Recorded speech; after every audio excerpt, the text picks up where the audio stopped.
প্রিয় দর্শক, সরাসরি আমি মহাখালী গোল চত্বর থেকে আপনাদের দেখানোর চেষ্টা করতেছি।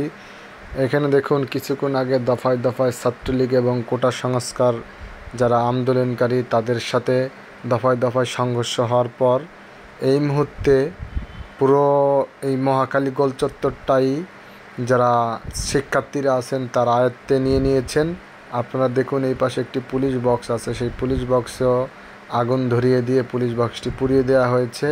এবং এই পাশে দেখতে পাচ্ছেন যে শত শত শিক্ষার্থীরা তারা দাঁড়িয়ে আছে এই আজকের আন্দোলন সফল করার জন্য।